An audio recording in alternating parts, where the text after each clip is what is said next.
BNP নেতা ইশরাক হোসেনকে mayor হিসেবে শপথ পড়ানোর দাবিতে নগর ভবন ছেড়ে মৎস্য ভবন এলাকায় সপ্তম দিনের মতো ব্লকেট কর্মসূচি পালন করছেন কর্মী সমর্থকরা। ফলে স্থবির হয়ে পড়ে রাজধানীর প্রাণকেন্দ্র শাহবাগ ও মৎস্য ভবন থেকে চলাচলকারী রাজধানীর অন্যান্য সড়ক।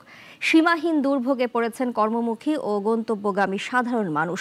এদিকে ইশরাককে মেয়র হিসেবে শপথ না পড়ানোর নির্দেশনা চেয়ে করা রিটের রায় আগামীকাল। রেদওয়ানুল হককে সাথে নিয়ে অলিউল রনির রিপোর্টে বিস্তারিত।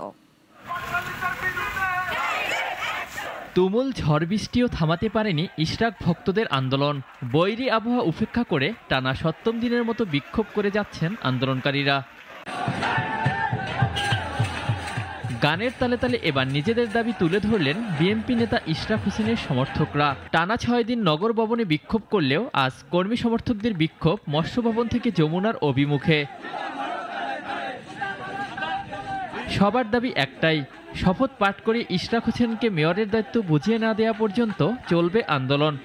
আজকে 7 দিন যাবৎ আমরা এই রাজপথে ঢাকাবাসী অবস্থান করছি। আমরা চাই সরকার অনতি বিলম্বে জনতার মেয়র জনাব ইশরাক হোসেনকে শপথের ব্যবস্থা করা হোক। এই সরকারের কাছে আমাদের দাবি অতি দ্রুত ইঞ্জিনিয়ার ইশরাক হোসেনকে তার আসনে বসার সুযোগ করে দিবে। আসিফের মিনিস্ট্রি থেকে এখনো তাকে শপথ বাক্য পাঠ করানো হয়নি, যেটা সত্যিকার অর্থেই ভেরি আনফরচুনেট। এদিকে মেয়র হিসাবে ইশরাককে শপথ না পড়ানোর নির্দেশনা চেয়ে হাইকোর্টে করা রিটের রায় আগামীকাল। আইনজীবী জানান, শপথ বাধাগ্রস্ত করতে করা হয়েছে রিট। গ্যাদের 30 শপথ হওয়ার কথা, অর্থাৎ আগামী 26 তারিখ 26 শপথ হওয়ার লাস্ট ডেট। এই মামলা করছে তারা, মূলত তারা যখন 30 শপথ না দিতে পারে ইশরাক, সেই জন্য তারা ফ্রাস্ট্রেট করার জন্যই এই মামলা করেছে। তবে গণতন্ত্র রক্ষা ও আইনের যথাযথ প্রয়োগে রিটটি খারিজ হবে বলে আশা ব্যক্ত করেন দলটির আইন সম্পাদক।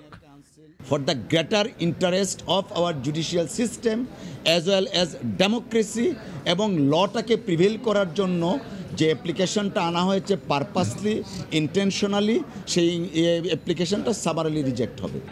এদিকে আন্দোলনকারী জনতার প্রতি সংহতি জানাতে এবং তাদের সাথে প্রয়োজনে রাজপথে অবস্থান করার ঘোষণা দেন ইশরাক হোসেন। অলিউল রনি, নাগরিক, ঢাকা। ওয়ালটন আবারও মিলিনিয়ার অফারে ওয়ালটন ফ্রিজ কিনে আপনিও হয়ে যেতে পারেন মিলিয়নিয়ার।